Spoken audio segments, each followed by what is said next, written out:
मुंबई उच्च न्यायालय लिपिक पदाची लेखी परीक्षेसाठी दिनांक या ठिकाणी जाहीर करण्यात आलेली आहे. 10 ऑगस्टला लेखी परीक्षा होणार आहे. परंतु लेखी परीक्षा झाल्याच्या नंतर किती दिवसानंतर टायपिंगची एक्झाम होते, या संदर्भामध्ये बऱ्याच विद्यार्थ्यांना कन्फ्युजन आहे.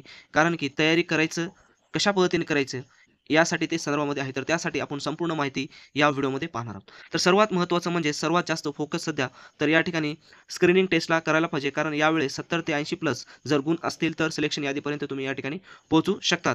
परंतु यामध्ये सर्वात सर्वात महत्त्वाचा जो मुद्दा आहे, तो म्हणजे टायपिंग टेस्टचा. कारण तुम्हाला जर या ठिकाणी स्वतःची निवड करून घ्यायची असेल, तर टायपिंग टेस्ट आणि स्क्रीनिंग टेस्ट या दोन्हीला तुम्हाला तेवढं जास्त महत्त्व द्यावं लागणार आहे. तर यामध्ये काही विद्यार्थी टायपिंगला निग्लेक्ट करतात, महत्त्व वगैरे काही देत नाहीत. जास्तीत जास्त लेखी परीक्षेला जास्त फोकस करतात आणि जेव्हा रिझल्ट लागेल त्यावेळेस टायपिंगकडे वळतात. तर अशा विद्यार्थ्यांसाठी हा व्हिडिओ अत्यंत महत्त्वाचा असणार आहे.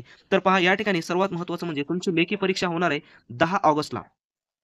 10 ऑगस्टला लेखी परीक्षा होईल आणि याचा जो रिझल्ट आहे, रिझल्ट लागेल मित्रांनो, या ठिकाणी 25 ऑगस्टपर्यंत तुमचं या ठिकाणी 100% रिझल्ट लागू शकतो. 15 ते 16 दिवसामध्ये या ठिकाणी तुमचा रिझल्ट लागेल आणि रिझल्ट लागल्याबरोबरच 10 दिवसामध्ये तुमची या ठिकाणी एक्झामची डेट येऊ शकते. 10 ते 12 दिवसामध्ये तुमची एक्झामची डेट येऊ शकते, लेखी परीक्षा झाल्याच्या नंतर. अशा पद्धतीनं तुमच्याजवळ किती दिवस शिल्लक आहेत, तर जास्तीत जास्त केवळ आजपासून 37 दिवस तुमच्याजवळ टायपिंग टेस्टसाठी या ठिकाणी शिल्लक आहे. तर 37 दिवसामध्ये चांगल्या प्रकारे तुम्ही तयारी करू शकता. टायपिंगची आत्तापासून जरी तुम्ही सुरुवात केली डे नाईट, तर चांगल्या प्रकारे तयारी करून 10 मिनिटामध्ये ॲक्युरसीवर 400 शब्दापर्यंत तुम्ही या ठिकाणी पोहोचू शकता. तर यामध्ये महत्त्वाचं आहे, की काय महत्त्वाचं आहे, तर टायपिंग टेस्ट असो, लेखी परीक्षा असो, दोन्ही एकमेकांच्या बाजू आहेत.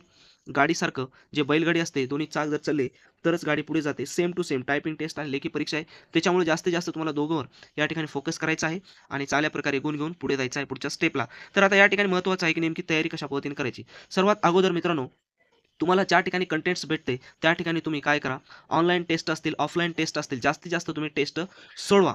तर या ठिकाणी ऑथेंटिक आपण ऑनलाईन टेस्ट लिपिक या पदासाठी तयार केलेल्या आहेत. त्याची लिंक डिस्क्रिप्शन बॉक्समध्ये दिलेली आहे. टोटल 20 टेस्ट आपण तयार केलेल्या आहेत. एका टेस्टमध्ये 90 प्रश्न आहेत. ऑथेंटिक सिलेबसनुसार आपण तयार केलेले आहेत.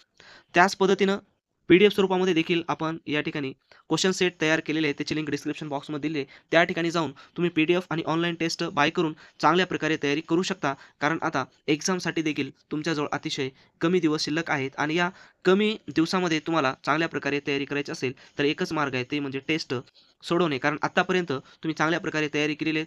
थेअरी वगैरे चांगल्या प्रकारे वाचलेले, अभ्यास केलेला आहे. तर आता किती अभ्यास झालेला आहे आणि एका तासामध्ये म्हणजे 60 मिनिटामध्ये तुम्हाला प्रश्न कव्हर होतात का? लेव्हल्स काय आहे? हे पहा टेस्ट सीरीजमध्ये आणि त्याचं एनालिसिस करा आणि त्याप्रमाणे तुमचे जे चॅप्टर आहे ते तुम्ही त्या ठिकाणी कव्हर करा.